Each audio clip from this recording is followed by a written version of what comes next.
Bonjour à toutes et à tous. Alors, ce jeudi 19 septembre s'est tenu le dernier Conseil européen de l'année, qui a également été le premier Conseil européen présidé par le nouveau président du Conseil européen, António Costa, portugais. À noter aussi que Vladimir Zelensky était présent. Alors, c'est pour nous un peu l'occasion de faire un bilan sur la politique européenne vis-à-vis de la crise en Ukraine, étant donné que ce Conseil européen a été quasiment exclusivement dédié à la crise en Ukraine et aux enjeux stratégiques des Européens qui s'annoncent pour 2025. Et c'est un bilan particulièrement important si on rappelle que Donald Trump a été élu à la présidence des États-Unis et qu'il prendra son poste le 20 janvier 2025 et qu'il a affirmé qu'il comptait mettre un terme à la guerre en Ukraine et donc entamer des négociations, si pas pour un accord de paix, du moins pour une trêve avec la Russie.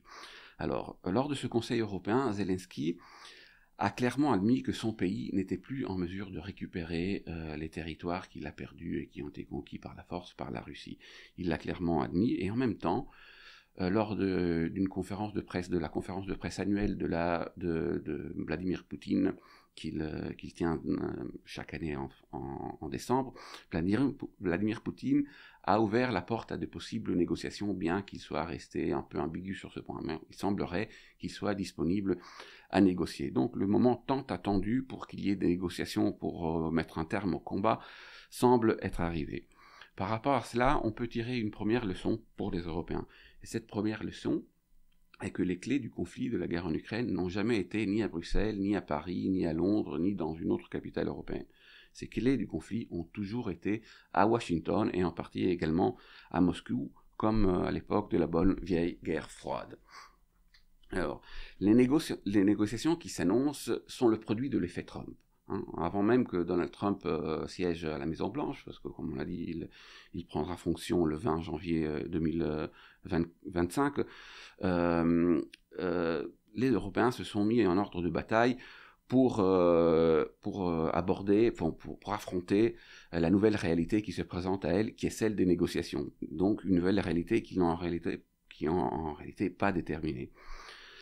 Alors, l'enjeu du sommet européen qui s'est tenu jeudi dernier, 19 décembre, est justement de accorder les violons des différentes positions des Européens par rapport à cette nouvelle donne déterminée par l'effet Trump. Sur ce point, il est important de souligner que Zelensky a dit une chose qui a marqué les esprits, c'est-à-dire il a clairement dit que les Européens, bien qu'ils fournissent une aide très importante à l'Ukraine, ne suffisaient pas tout seuls à assurer une négociation véritablement efficace avec la Russie. Il a clairement dit que les Ukrainiens ont besoin de garanties sécuritaires et que ces garanties sécuritaires ne peuvent venir que des États-Unis. En conséquence, on comprend bien que les clés du conflit sont aux États-Unis et non pas en Europe. Et surtout, on comprend que l'enjeu des négociations qui se profilent en 2025 porteront sur la nature de ces garanties sécuritaires.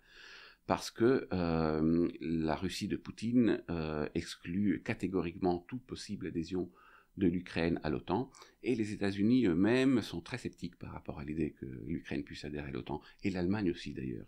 Donc il s'agirait de comprendre comment les Occidentaux peuvent assurer des garanties, quelles garanties sécuritaires peuvent être assurées par les Occidentaux à l'Ukraine, tout en trouvant une formule qui puisse être finalement acceptée également par Vladimir Poutine. Alors, pendant le Conseil européen, les Européens ont de nouveau, comme ils le font d'habitude, assuré tout leur soutien à l'Ukraine, et ils ont même dit qu'une négociation ne se ferait pas dans le dos des autorités ukrainiennes et que l'opinion des Ukrainiens devrait être prépondérante dans ces négociations. Ce sont des déclarations de circonstances que les Européens font systématiquement chaque fois qu'ils se réunissent, mais il faut savoir que derrière ces déclarations de circonstances, la réalité est un peu différente et que les positions des Européens ne sont pas si unanimes que cela. On remarquera en premier lieu que la nouvelle haute représentante de l'Union européenne pour la politique étrangère et de sécurité, qui s'appelle Kaja Kallas et qui est estonienne, a affirmé que selon elle, on n'était pas encore le contexte n'était pas encore prêt pour de véritables négociations qui puissent mener à un gel du conflit, parce que les Ukrainiens n'étaient pas encore dans une position suffisamment forte pour obtenir un accord acceptable pour eux. Les Pays-Bas et les pays baltes et la Pologne soutiennent cette position, sont sur la même longueur d'onde que Kaja Kallas. Par contre, d'autres pays comme la Hongrie et la Slovaquie et probablement également maintenant la Roumanie semblent vouloir négocier le plus vite possible, coûte que coûte, un accord, une trêve avec la Russie. L'Italie aussi semble s'orienter vers cette position. La présidente du Conseil des ministres italienne, qui est un peu la nouvelle personnalité forte au sein de l'Union européenne, Giorgia Meloni, lors d'une réunion qui s'est tenue dans la maison de Mark Rutte, le nouveau secrétaire général de l'OTAN, en marge du Conseil européen, a clairement dit qu'il y avait une fatigue par rapport à ce conflit et qu'il fallait aller à la table de négociation. Donc on constate que l'Italie commence à prendre une position un peu plus assertive en faveur de négociations immédiates. La position particulièrement intéressante à suivre dans ce cadre est celle de l'Allemagne de Olaf Scholz. Les Allemands de Olaf Scholz se sont clairement rangés du côté de Donald Trump. Ils veulent des négociations tout de suite, le plus vite possible. Et il faut constater à ce propos qu'en marge du Conseil européen qui s'est tenu hier, Olaf Scholz a téléphoné à Donald Trump pour discuter des termes d'une trêve en Ukraine. Or, la position de l'Allemagne est assez emblématique des faiblesses des Européens. Pourquoi ? Parce que l'Allemagne a probablement toujours souhaité qu'il y ait des négociations le plus rapidement possible avec la Russie. Elle a toujours souhaité, mais elle n'avait jamais manifesté publiquement cette opinion, tant que Biden était président des États-Unis et tant que la politique des États-Unis était celle de soutenir l'Ukraine et de ne pas vouloir négocier avec la Russie, du moins tant que les Ukrainiens ne voulaient pas négocier avec la Russie. Donc, tant que Biden était président des États-Unis, les Allemands ont suivi la politique des États-Unis. Une fois que Trump a gagné les élections, les Allemands se sont précipités vers la position de Donald Trump, et je vous rappelle d'ailleurs que Olaf Scholz, quelques jours après les élections américaines, avait téléphoné à Vladimir Poutine pour discuter d'une sortie de crise.